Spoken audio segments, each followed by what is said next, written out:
നേരെ കോഴിക്കോട്ടേക്ക് അഞ്ജന സുകുമാരൻ ചേരുന്നുണ്ട്. അവിടെ ഒരു അടുക്കളയിൽ പായസം ഉണ്ടാക്കിക്കൊണ്ട് നിൽക്കുകയായിരുന്നു. പായസം ഉണ്ടാക്കുന്നതിന് മേൽനോട്ടം വഹിക്കുകയായിരുന്നു അഞ്ജന.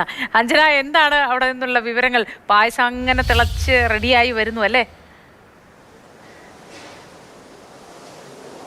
അതേ മോത്തി, പായസം ഇങ്ങനെ രണ്ട് ചെരുവങ്ങളിലായി ഇങ്ങനെ റെഡി ആയിക്കൊണ്ടിരിക്കുകയാണ്. അന്തരീക്ഷത്തിലൊക്കെ ഈ പായസത്തിന്റെ മണം ഇങ്ങനെ നിറഞ്ഞു നിന്ന് അല്പം കൊതിയൊക്കെ വരുന്നുണ്ട്. എന്നാലും ഇവിടെ നിന്ന് ഒരു ഗ്ലാസ് പായസം കിട്ടുമെന്നുള്ള ആഗ്രഹത്തിന്റെ പുറത്താണ് ഞാനിപ്പോൾ ഇവരെ ബൈറ്റ് പോലും എടുക്കുന്നത്, സത്യം പറഞ്ഞാൽ.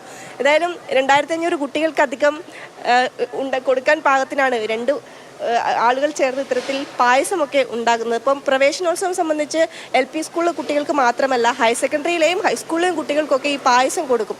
നേരത്തെ പല സ്കൂളുകളും ഈ മിഠായി വിതരണമൊക്കെ ഉണ്ടാവും. അപ്പോൾ ഇവിടുത്തെ PTA അതുപോലെ തന്നെ അധ്യാപകരും ഒക്കെ തീരുമാനിച്ചു, അങ്ങനെ വേണ്ട, ഇവിടുത്തെ കുട്ടികൾക്ക് നമ്മൾ തന്നെ ഉണ്ടാക്കുന്ന പായസം മതി എന്ന് തീരുമാനിച്ചാണ് അത്തരത്തിൽ ഇതുപോലെ പായസമൊക്കെ ഇവിടെ ഉണ്ടാക്കുന്നത്. അപ്പോൾ ചേട്ടാ, എന്ത് പായസം ഉണ്ടാക്കണേ? എന്ത് പായസം ഉണ്ടാക്കണേ? അടപ്പായസം. ഇപ്പം 2500 കുട്ടികൾക്കുള്ള അതാണ് രണ്ടുപേരായിട്ട് ഉണ്ടാക്കണേ അല്ലേ? 2500. നേരത്തെ ഇതിന്റെ ഒരുക്കങ്ങളൊക്കെ തുടങ്ങിയിരുന്നു? നേരത്തെ തന്നെ തീരുമാനിച്ചിരുന്നു? നേരത്തെ തുടങ്ങി. 5 മണിക്ക് തുടങ്ങി. 5 മണിക്ക് തുടങ്ങിയതാണ് കേട്ടോ ഇതിന്റെ ഈ ഒരുക്കങ്ങളൊക്കെ. അടയുണ്ടാക്കി പാലൊക്കെ ഒഴിച്ചിപ്പം ആയിക്കൊണ്ടിരിക്കുകയാണ്. അപ്പോൾ കുട്ടികളൊക്കെ ഒരു മണിക്കൂറിനുള്ളിൽ ഇവിടേക്ക് എത്തിച്ചേരും. അപ്പോൾ അതിന് മുന്നോടിയായിട്ടുള്ള ഒരുക്കങ്ങളൊക്കെ കാണിച്ചു എന്ന് മാത്രമേ ഉള്ളൂ. അപ്പോൾ ഒപ്പം തന്നെ ഇന്ന് ഉച്ചയൂണും ഇവിടെ തയ്യാറാക്കുന്നുണ്ട് കുട്ടികൾക്ക് വേണ്ടി. അപ്പോൾ അതിന്റെ മേൽനോട്ടം വഹിക്കുന്ന ആളുകളൊക്കെയാണ് ഇവിടെ നിൽക്കുന്നത്. ഇന്ന് ഉച്ചയൂണുണ്ട് കുട്ടികൾക്ക്. ഇന്ന് എന്താ സ്പെഷ്യല്?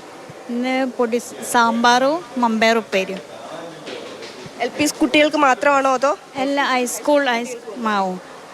പ്രവേശനോത്സവം കഴിഞ്ഞിട്ടും കുട്ടികൾ ആഹാരം കഴിച്ചിട്ട് ഉച്ചയൂണ് കഴിച്ചിട്ടേ അവരൊക്കെ വീട്ടിലേക്ക് പറഞ്ഞയക്കുള്ളൂ? അതെ, അങ്ങനെ തന്നെയാണ്. ഉച്ചയൂണ് കഴിച്ചിട്ടേ വീട്ടിലേക്ക് പറഞ്ഞയക്കുള്ളൂ. അതിന്റെ ഒരുക്കങ്ങളൊക്കെ എവിടം വരെയായി? തുടങ്ങിക്കൊണ്ട് നിൽക്കുകയാണ്. അതിന്റെ തിരക്കിലാണ് നിങ്ങളൊക്കെ? അതെ അതെ, അതിന്റെ തിരക്കിലാണ്. നിങ്ങളുടെയൊക്കെ മക്കൾ ഇന്ന് സ്കൂളിൽ പോകുന്നുണ്ടോ?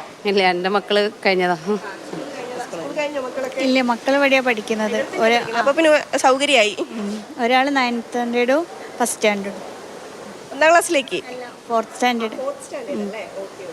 ഏതായാലും വലിയ ഒരുക്കങ്ങളിലാണ് ഇവിടെ എല്ലാവരും ഉള്ളത്. 8 മണിയോട് കൂടി കുട്ടികളൊക്കെ ഇവിടേക്ക് എത്തിച്ചേരും. 1ാം ക്ലാസ്സിൽ ഇപ്രാവശ്യം 100-ലധികം കുട്ടികളാണ് അഡ്മിഷൻ എടുത്തിട്ടുള്ളത്.